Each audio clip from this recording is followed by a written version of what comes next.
Hello दोस्तों, आज हम बीएनएस का चैप्टर नंबर 2 पढ़ेंगे जो पनिशमेंट के प्रावधान करता है। और ये जो चैप्टर 2 है ये है आपका सेक्शन 4 से लेकर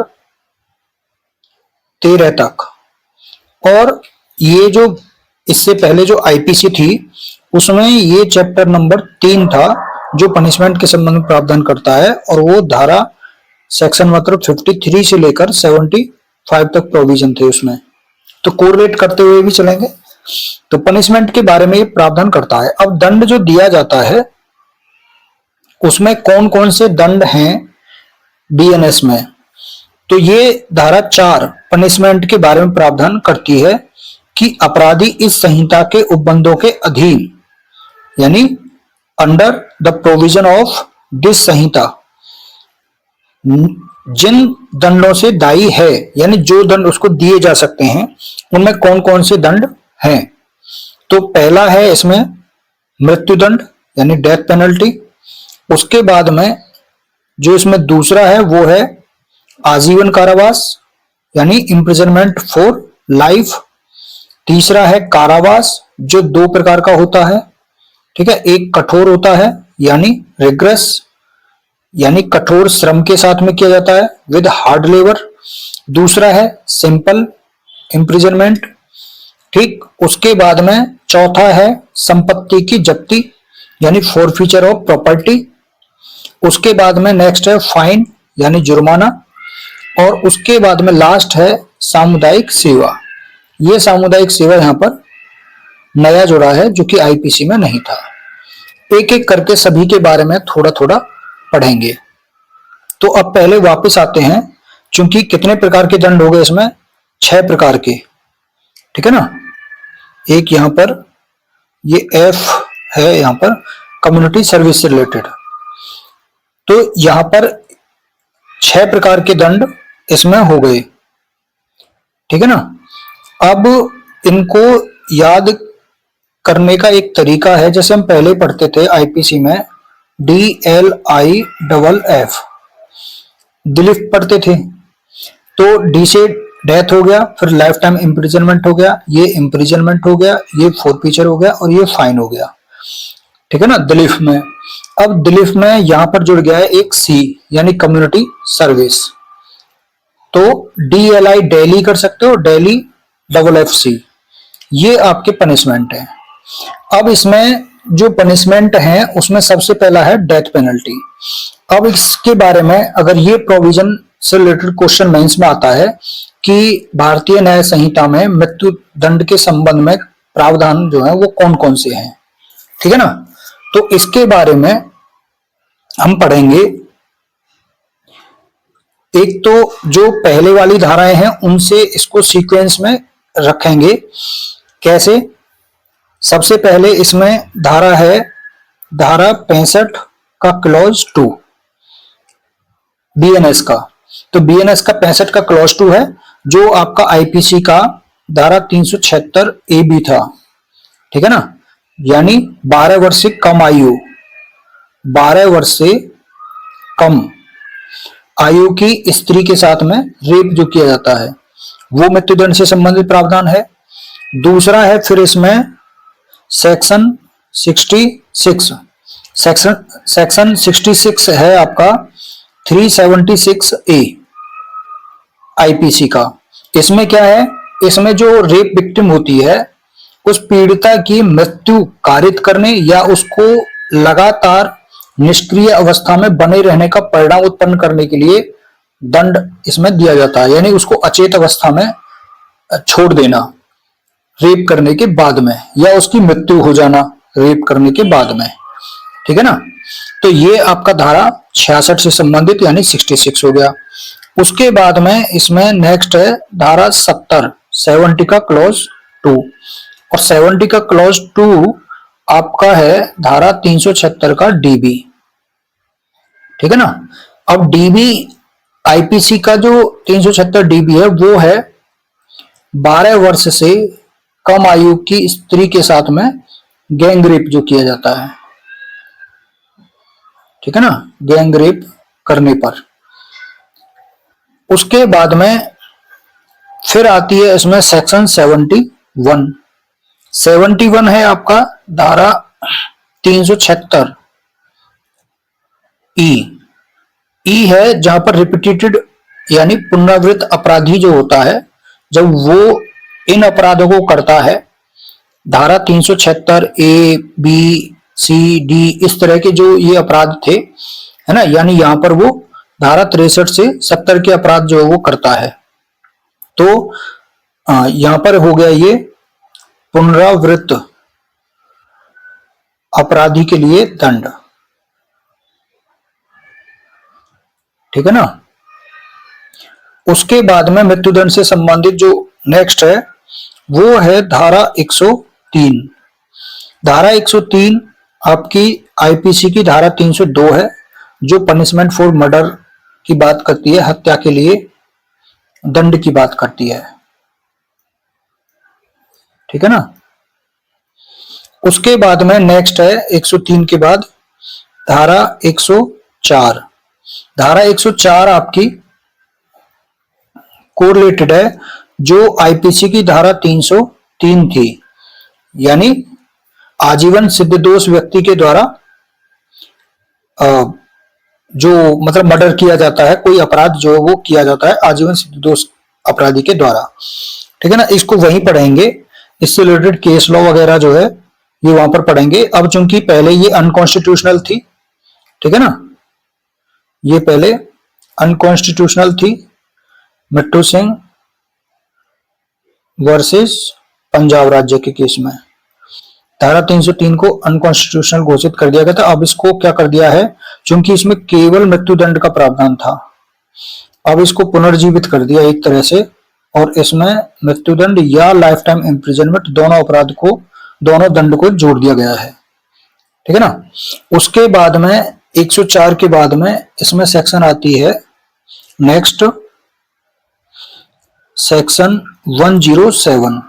जो सेक्शन 107 है ये आईपीसी की धारा 305 से कोरिलेट है, यानी शिशु या उन्मत्त व्यक्ति, यानी अब यहां पर शिशु तो है नहीं, है ना, अब तो यहां पर सीधा सीधा जो है वो बालक दे रखा है ना, अब यहां पर शिशु का प्रावधान नहीं है। तो शिशु हो या लुनेटिक पर्सन जो है ना, अनसाउंड पर्सन जिसको बोलते हैं, अगर वो रहता है और उसके द्वारा उसको आत्महत्या के लिए उकसाया जाता है, दुष्प्रेरित किया जाता है, तो शिशु की जगह पर यहां पर पहले 305 में शिशु था, तो यहां पर क्या हो गया, इसमें बालक हो गया। ठीक है ना। और यहां पर जो अनसाउंड पर्सन है, उन्मत्त व्यक्ति, ठीक है ना, अब इससे पहले यहां पे जो उन्मत्त था ना, उसके लिए लिखा हुआ था इनसेन पर्सन, इनसेन पर्सन, लेकिन अब इसमें बीएनएस में क्या कर दिया है उसको, अनसाउंड पर्सन, इनसेन पर्सन की जगह पे अनसाउंड पर्सन कर दिया। यानी पहले उसमें था विक्षिप्त व्यक्ति, है ना, या उन्मत्त व्यक्ति, अब है विकृचित व्यक्ति। ठीक है ना। इसमें तो बालक या विकृचित व्यक्ति की आत्महत्या का दुष्प्रेरण जो है इसमें किया जाता है, आत्महत्या का दुष्प्रेरण। ये धारा 107 हो गई आपकी। उसके बाद में नेक्स्ट है धारा 109 का क्लॉज 2, ये रिलेटेड है आपकी धारा 307 आईपीसी से, यानी उसका जो पैरा 2 था उसमें ये था कि जो आजीवन लाइफ टाइम, जिसको आजीवन कारावास का दंड मिला हुआ है, आजीवन सिद्ध दोष व्यक्ति है, उसके द्वारा हत्या का प्रयत्न अटेम्प्ट टू मर्डर करने पर व्यक्ति को उपहति यानी हर्ट कारित होता है, तब उसको मृत्युदंड जो है वहां पर उसका प्रावधान है। ठीक है ना। अब 109(2) के बाद में नेक्स्ट है मृत्युदंड से संबंधित धारा 111 क्लॉज 2। धारा 111 क्लॉज 2 ये नई है, यहां पर संगठित अपराध के लिए जो दंड है उसके बारे में प्रावधान किया गया है ऑर्गेनाइज्ड क्राइम के संबंध में, ठीक है ना। और ये न्यू इसमें है मृत्युदंड के संबंध में। उसके बाद में नेक्स्ट है धारा 113 क्लॉज 2, धारा 113 क्लॉज 2, ठीक है ना। 113 क्लॉज 2 ये है। इसमें क्या है कि जो टेररिस्ट एक्ट होते हैं, आतंकवादी कृत्य करने के लिए दंड जो है 113(2) में दिया गया, ये भी नई सेक्शन है। उसके बाद में इसमें नेक्स्ट है धारा 140 क्लॉज 2, ये है आपकी आईपीसी की धारा 364 ए से कोरिलेट, 364 ए से कोरिलेट, यानी जहां पे रैंसम यानी फिरौती आदि के लिए व्यपहरण यानी किडनैपिंग या अपहरण यानी एबडक्शन, फिरौती आदि के लिए व्यपहरण या अपहरण किया जाता है तो वहां पर पनिशमेंट है 364 ए आईपीसी और 140 क्लॉज 2। उसके बाद में इसमें जो नेक्स्ट है वो है धारा 147 आईपीसी की धारा 121 है ना, यानी भारत सरकार के विरुद्ध युद्ध करना या प्रयत्न करना या एबेटमेंट करना यानी दुष्प्रेरण करना, ये हो गया। उसके बाद में नेक्स्ट है आपकी धारा 160, ठीक है ना। धारा 160 आपकी आईपीसी की धारा 132 से कोरिलेट है, यानी जब सैनिक के द्वारा या ऑफिसर के द्वारा, अधिकारी के द्वारा किसी विद्रोह का दुष्प्रेरण किया जाता है, ठीक है ना, और जब दुष्प्रेरण किया है और उस दुष्प्रेरण के परिणाम स्वरूप विद्रोह हो जाता है तो वहां पर धारा 132 लगती है, यानी प्रेजेंट में धारा 160, ठीक, वहां पर भी मृत्युदंड का प्रावधान है। उसके बाद में नेक्स्ट है आपकी धारा 230 क्लॉज 2, 230 क्लॉज 2 आपकी आईपीसी की धारा 194 है, यानी यहां पर क्या है, किसी व्यक्ति को मृत्यु से दंडनीय अपराध के लिए कन्विक्टेड कराने के लिए दोषित कराने के इंटेंशन से, आशय से मिथ्या साक्ष्य फॉल्स एविडेंस देना या फैब्रिकेट करना यानी गढ़ना, ठीक है ना। तो ये आपका 230 क्लॉज 2 हो गया। और उसके बाद में है धारा 310 क्लॉज 310 क्लॉज 3 है आपका आईपीसी की धारा 396, यानी यहां पर क्या है, हत्या सहित डकैती, यानी डकैती करने के दौरान किसी का मर्डर करना। तो ये इस तरह से मिलाकर टोटल 15 धाराएं हैं जो कि आपके मृत्यु दंड के बारे में प्रावधान करती है, ठीक। अब बात आती है इस मृत्यु दंड से संबंधित कुछ प्रोविजन की, यानी केस लॉ की। केस लॉ क्या कहते हैं, यहां पर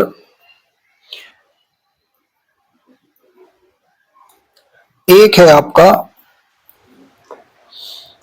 उत्तर प्रदेश राज्य versus M.K. Anthony, Uttar Pradesh राज्य वर्सेस M.K. एंथोनी का केस है। यहां पर बोला था कि जहां अभियुक्त आर्थिक कारण से कोई अपराध करता है तो वहां पर मृत्यु दंड वहां पर मृत्युदंड नहीं दिया जाना चाहिए। ठीक है ना। दूसरा है एक रामेश्वर वर्सेस उत्तर प्रदेश राज्य। इस केस में न्यायमूर्ति यानी justice Krishna Iyer, honourable justice Krishna Iyer ने मृत्युदंड को समाप्त करने की अनुशंसा की थी, समाप्त करने की सिफारिश की थी। उसके बाद में नेक्स्ट ये भी इंपॉर्टेंट केस था, बचन सिंह वर्सेस पंजाब राज्य। इस केस में जो है सुप्रीम कोर्ट ने कहा था कि जो मृत्युदंड का जो प्रावधान है, मृत्युदंड जो है किसी मामले में वो rarest in the rare case में ही दिया जाना चाहिए, यानी विरल से विरलतम मामलों में दिया जाना चाहिए।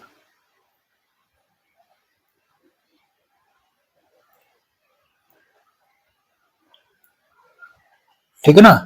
ये हो गया 1 2 3 4 तीन केस हो गए, एम के एंथनी, रामेश्वर और बचन सिंह। उसके बाद में नेक्स्ट है आपका इसमें case Shatrughan Chauhan versus Union of India 2014 Supreme Court. इसमें क्या हुआ था, जो मृत्युदंड जिन अभियुक्त को या अपराधी को दिया गया था, तो जो मृत्युदंड की सजा पाए हुए कैदी थे, मृत्युदंड की सजा पाए हुए जो कैदी थे, उनके हितों की सुरक्षा के लिए, उनके हितों की सुरक्षा के लिए सुप्रीम कोर्ट ने कुछ दिशा निर्देश जारी किए थे, डायरेक्शंस दिए थे। ठीक है ना। ये डायरेक्ट केस आपका एग्जाम में आ जाता है।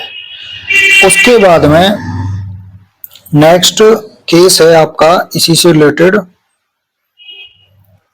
जयप्रकाश वर्सेस उत्तराखंड राज्य, यानी state of Uttarakhand 2025 Supreme court.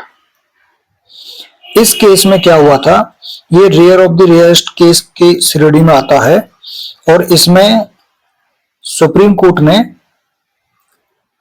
मृत्युदंड दिए जाने के संबंध में दिशा निर्देश दिए थे, मृत्युदंड दिए जाने के संबंध में दिशा निर्देश दिए थे कि rarest in the rare case आप कैसे मानोगे किसी मामले को, है ना। तो उसमें कोर्ट ने माना, कोर्ट ने कहा कि कोई न्यायालय मात्र परिस्थिति जन्य साक्ष्य यानी सर्कमस्टेंशियल एविडेंस पर आधारित जो मामले होते हैं उनमें प्राइमा फेसी मृत्युदंड के स्थान पर वो लाइफ टाइम इम्प्रिजनमेंट के दंड को प्रायोरिटी दे सकता है कोर्ट।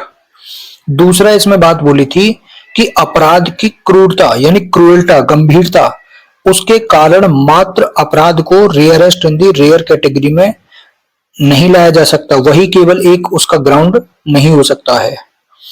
तीसरी बात इसमें बोली थी कि मृत्यु दंड किसी मामले में इम्पोज करने के लिए रेयरेस्ट इन द रेयर जो कैटेगरी होती है उसके टेस्ट के लिए 2 टेस्ट हम कर सकते हैं उसके माध्यम से। ठीक है ना।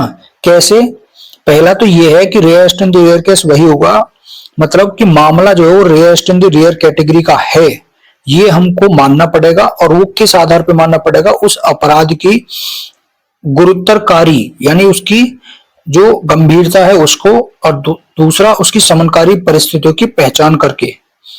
ठीक है ना। दूसरी, लाइफ टाइम इम्प्रिजनमेंट का विकल्प जो है वो जनरली वहां पर पर्याप्त दंड नहीं होगा उस मामले में, तब हम उसको rarest in the rare case में डाल सकते हैं। ठीक है ना। तो दोनों पर ही, इन दोनों मामलों पर ही समान रूप से विचार करना कि क्या लाइफ टाइम इम्प्रिजनमेंट के विकल्प को बिना किसी किंतु परंतु के वर्जित करता है। तो अगर लाइफ टाइम इम्प्रिजनमेंट का विकल्प वहां पर नहीं होता है मामले को देखते हुए, तभी मृत्युदंड जो है उस मामले में दिया जाना चाहिए। ठीक है ना।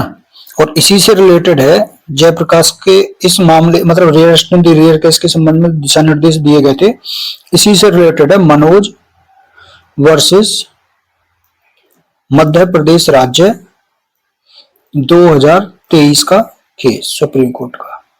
उसमें भी यही कुछ ऐसी बातें ही बोली थी मृत्युदंड दिए जाने के संबंध में, ठीक है ना।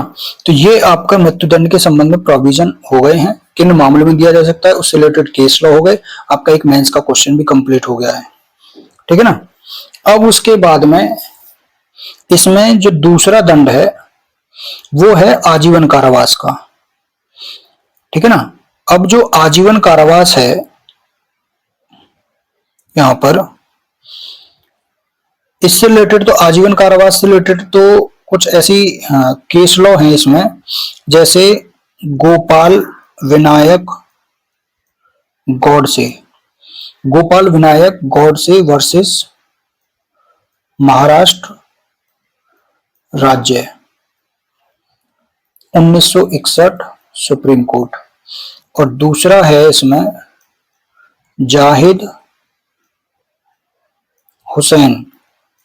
हुसैन वर्सेस पश्चिम बंगाल राज्य 2001 सुप्रीम कोर्ट। ये दो केस हैं, इसमें लाइफ टाइम इम्प्रिजनमेंट आजीवन कारावास का अर्थ जो है ये बताया था दोषी व्यक्ति के जीवन काल तक, जीवन पर्यंत यानी जीवन काल तक, ठीक है ना, उससे कम नहीं होगा। और यहीं पर हम इसमें एक सेक्शन पढ़ते हैं बीएनएस में ही, धारा 6, और धारा 6 यानी आईपीसी की धारा 57, जहां पर हम fraction of terms of punishment पढ़ते हैं, यानी दंडाविधियों की भिन्न, यानी fraction of terms of punishment, यानी अगर जहां पर हमें जैसे मान के चलो किसी अपराध के संबंध में वहां पे आजीवन कारावास की सजा लिखा है, ठीक है ना, और कहीं जो है ये लिखा है कि आजीवन कारावास मतलब उस अपराध का आधा ही जो है उसको दिया जाएगा या 1/4 दिया जाएगा, तब वहां पे आजीवन कारावास को कितना माना जाए। तो जहां पर हमको उसके पार्टीशन देखने हैं, आधा या चौथाई देखना है आजीवन कारावास का, तो वहां पर धारा 6 ये कहती है कि वहां पर लाइफ टाइम इम्प्रिजनमेंट को 20 वर्ष के समतुल्य माना जाएगा, ठीक है ना। तो वहां पर कितना माना जाएगा, 20 वर्ष के समतुल्य, यानी उसके 20 वर्ष के समान माना जाएगा। तो ये बात इसमें कही गई थी, आजीवन कारावास को 20 वर्ष के समतुल्य यानी इक्वल उसके माना जाएगा। तो वहां 20 वर्ष मान करके तब उसकी घटना काउंटिंग की जा सकती है, ठीक, ये बात इसमें की गई थी। अब उसके बाद में यहां पर नेक्स्ट जो आता है वो आता है आपका कारावास। यहां पर हम कारावास में देख रहे हैं कि जो कारावास है वो 2 प्रकार का है। पहला है कठोर श्रम के साथ यानी रिग्रेस विद हार्ड लेबर, और दूसरा है सिंपल इम्प्रिजनमेंट। तो इसमें हम ये पढ़ते हैं कि जो कठोर है, एक क्वेश्चन ये उठता है कि कठोर और सादा ये कैसे मानेंगे कि कोई कारावास साधारण कारावास है या सादा कारावास है, और दूसरा जो वो कठोर कारावास है। इससे रिलेटेड एक केस है, वो है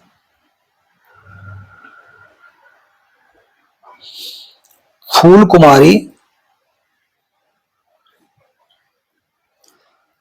कुमारी वर्सेस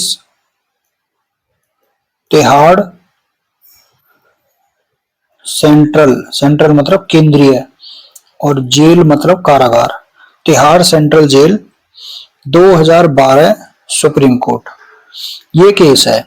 इस केस में बोला था कि जो सादा कारावास होता है यानी साधारण कारावास जो होता है, सिंपल इम्प्रिजनमेंट जो होता है, उसका अर्थ है कि सिंपल इम्प्रिजनमेंट में जो व्यक्ति होता है उसको जेल में यानी कारागार में कार्य करने की उससे अपेक्षा नहीं की जा सकती है जब तक कि वह खुद कार्य करने की इच्छा को प्रकट नहीं करता है।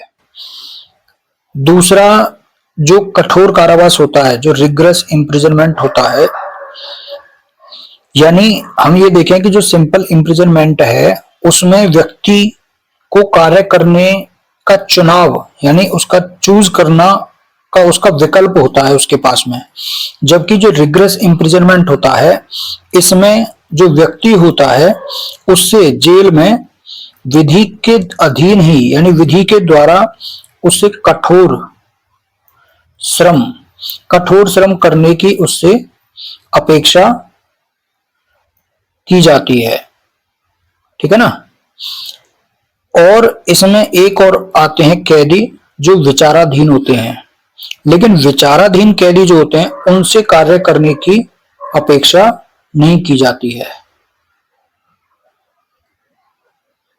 ठीक है ना, उनसे कार्य करने की अपेक्षा नहीं की जाती है। तो ये आपका कारावास से रिलेटेड हो गया। उसके बाद में अब नेक्स्ट जो इसमें आता है वो आता है संपत्ति की जब्ती यानी फोरफीचर ऑफ प्रॉपर्टी। तो संपत्ति की जब्ती से संबंधित जो प्रावधान है वो प्रक्रिया विधि जो है उसमें हम पढ़ते हैं कि वहां पर संपत्ति की जब्ती यानी कुर्की जो की जाती है वहां पर। और फिर आता है इसमें फाइन से रिलेटेड प्रोविजन यानी जुर्माना। अब जुर्माने से संबंधित प्रावधान हम आगे इसके बाद सेक्शन के बाद में पढ़ेंगे। और फिर लास्ट है इसमें कम्युनिटी सर्विस सामुदायिक सेवा। ये जो दंड है ये इसमें नया जोड़ा गया है सामुदायिक सेवा से संबंधित अपराध के संबंध में। अब जो सामुदायिक सेवा है ये दंड, सामुदायिक सेवा पहले आती है कि सामुदायिक सेवा होती क्या है यानी इसकी परिभाषा की।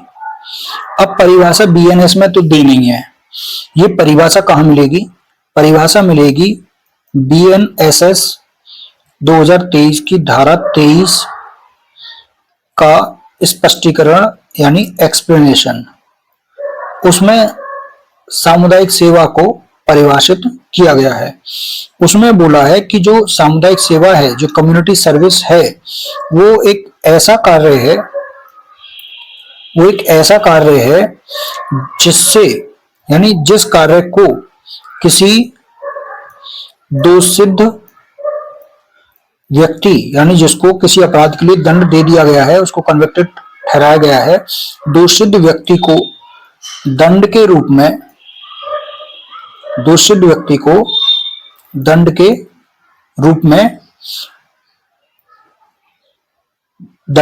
में कोई कार्य करने के लिए यानी ऐसा कार्य किसी दोषित व्यक्ति को दंड के रूप में करने के लिए।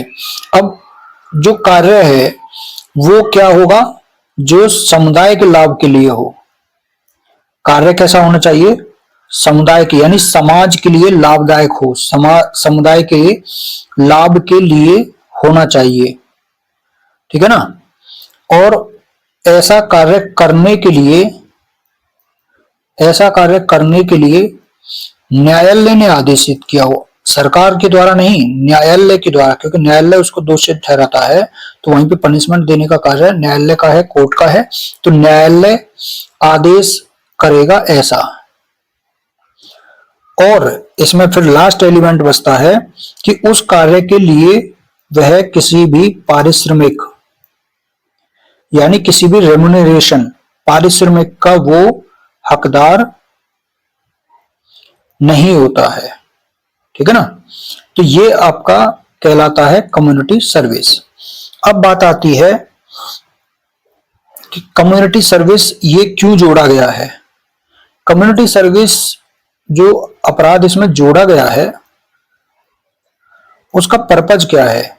उसका पर्पज ये है कि जो अपराधी हैं, चूंकि कम्युनिटी सर्विस का जो दंड है वो कम गंभीर प्रकृति के जो अपराध होते हैं उनमें दिया जाता है ना। कम गंभीर प्रकृति के जो अपराध होते हैं उनमें दिया जाता है। सार्वजनिक संपत्ति को कोई छोटा मोटा नुकसान अगर पहुंचा देते हैं वो किया जाता है, या लोक व्यवस्था यानी पब्लिक ऑर्डर को, लोक व्यवस्था को जो है बिगाड़ने का काम जो किया जाता है ना, या फिर जो सार्वजनिक स्थान होते हैं, लोक स्थान जो होते हैं, पब्लिक प्लेस जो होते हैं, वहां पर कोई भी या तो अव्यवस्था फैला देते हैं, या फिर वहां पर गंदगी वगैरह कर देते हैं, गाली गलौज करने लग जाते हैं।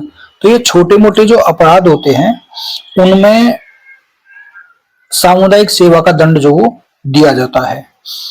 अब उद्देश्य इसीलिए हो गया कि इसमें चूंकि छोटे मोटे अपराध हैं और इसमें जेल में जो है अपराधी को डालना वो ठीक नहीं है, ताकि फिर वो एक गंभीर अपराध की ओर मुड़ ना जाए।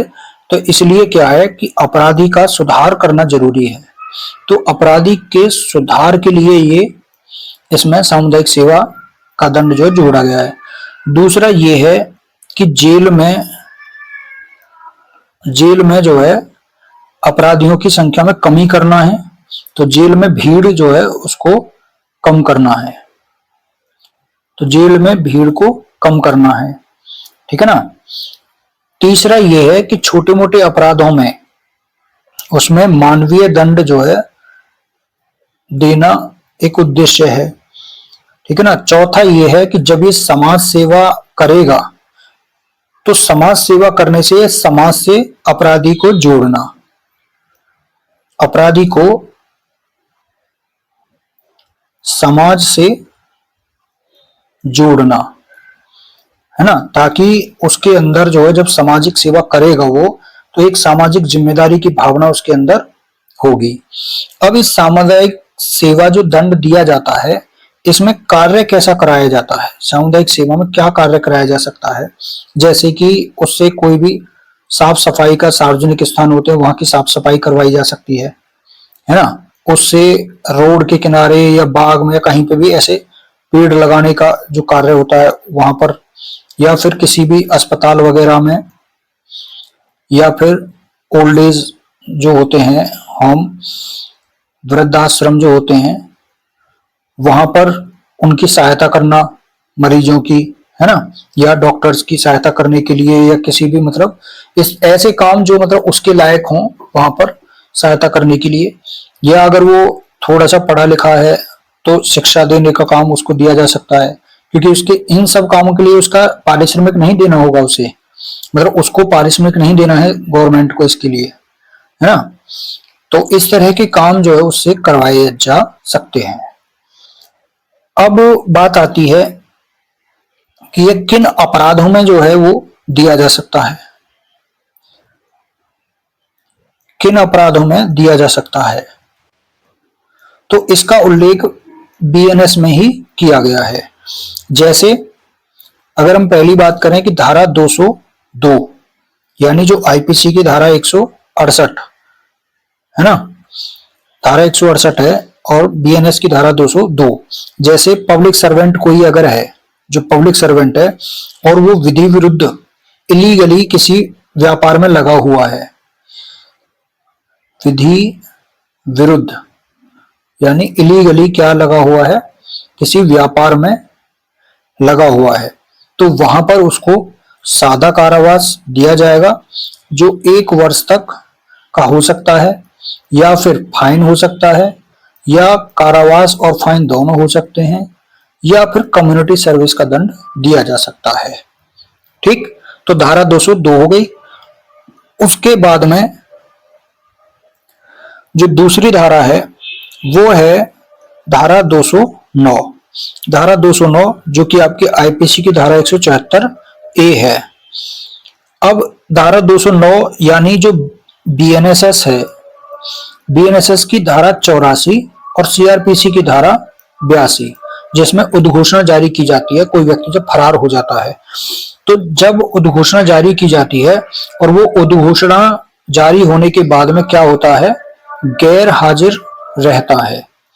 तो जब उद्घोषणा जारी होने के बाद में भी वो हाजिर नहीं होता है, तब उसको जो पनिशमेंट मिलता है वहां पर उसको 3 वर्ष तक का पनिशमेंट, या फिर फाइन, या फिर दोनों, और या फिर कम्युनिटी सर्विस का दंड, ये दंड जो इसमें दिया जाएगा। तो 2 सेक्शन हो गई। उसके बाद में जो तीसरा है पॉइंट, वो है आपकी धारा 226। ये बीएनएस में धारा 226 नई जोड़ी गई है। इसमें क्या है, इसमें कोई लोक सेवक जो होता है वो अपनी विधि पूर्ण शक्ति, लॉफुल पावर का, विधि पूर्ण शक्ति यानी पावर का एक्सरसाइज करने यानी प्रयोग करने, विधिपूर्ण शक्ति का प्रयोग करने या प्रयोग ना कर पाने, उसको बोलते हैं प्रयोग से विरत रहने। अपनी विधिपूर्ण शक्ति का प्रयोग ना कर पाने की वजह से विरत रहने के लिए कोई व्यक्ति क्या करता है, आत्महत्या करने का प्रयत्न करता है। तो इसके लिए भी यहाँ पर सादा कारावास दिया जाता है, जो 1 वर्ष तक का हो सकता है, या फाइन हो सकता है, या दोनों हो सकते हैं, या कम्युनिटी सर्विस का दंड हो सकता है। उसके बाद में नेक्स्ट है, चौथा जो इसमें है वो है धारा 303 का क्लॉज 2।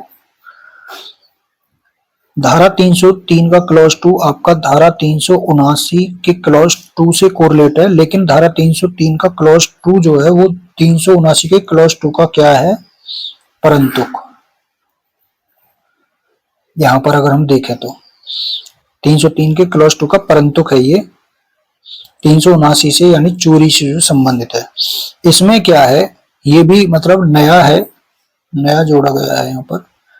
इसमें क्या है कि जो जब चोरी करता है कोई व्यक्ति और वहां पर चोरी की संपत्ति का जो मूल्य है, चोरी की संपत्ति का जो मूल्य है वो 5,000 रुपए से क्या है, कम है, और कोई व्यक्ति उसके लिए पहली बार क्या किया जा रहा है, दोषसिद्ध यानी कन्विक्ट किया जा रहा है उसको, और वो संपत्ति को लौटा देता है, संपत्ति को वापस कर देता है, या उसको रिस्टोर कर देता है, प्रत्यावर्तित कर देता है, प्रत्यावर्तित कर देता है या रिस्टोर कर देता है, तो वहां पर उसको केवल इसमें एक ही पनिशमेंट है, परंतु में कम्युनिटी सर्विस का उसको दंड दिया जा सकता है। ठीक। उसके बाद में नेक्स्ट है इसमें 5वां वाला पॉइंट, वो है धारा 355।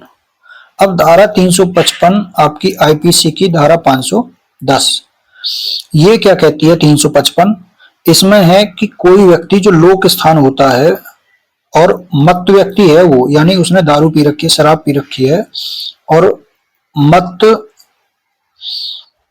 लोक स्थान में मत व्यक्ति द्वारा कहां किया जाता है, लोक स्थान में, लोक स्थान पर मिसकंडक्ट किया जाता है, यानी अवचार किया जाता है, मिसकंडक्ट किया जाता है, तब वहां पर उसको सादा कारावास दिया जाएगा, जो 24 घंटे तक का हो सकता है, या 1,000 रुपए तक का उसको दंड दिया जा सकता है, जो आईपीसी में इससे पहले 10 रुपए तक का दंड था, और उसकी जगह पर कितना हो गया, 1,000 रुपए बीएनएस में। ठीक है ना, या फिर दोनों दिए जा सकते हैं, या कम्युनिटी सर्विस का दंड दिया जा सकता है। उसके बाद में इसमें लास्ट 6 पॉइंट है, लास्ट वाला, वो है धारा 356 का क्लॉज 2, जो कि आईपीसी की धारा 500 से कोरिलेट है, और 500 में मानहानि के लिए जो दंड है वो दिया हुआ था। तो 356 का क्लॉज 2 आपका मानहानि के लिए दंड, यानी पनिशमेंट फॉर डिफेमेशन, मानहानि के लिए दंड के संबंध में प्रावधान है, जिसमें 2 वर्ष तक का कारावास या फाइन या दोनों, या कम्युनिटी सर्विस का पनिशमेंट। इस तरह से ये सारा पनिशमेंट का जो है वो प्रोविजन था, है ना।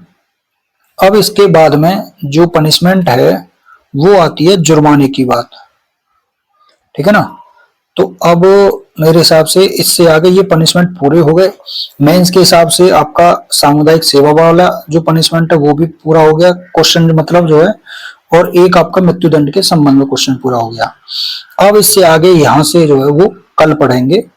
इतना बहुत है आज के लिए ही, ठीक है ना। तो थैंक यू सो मच आज के लिए।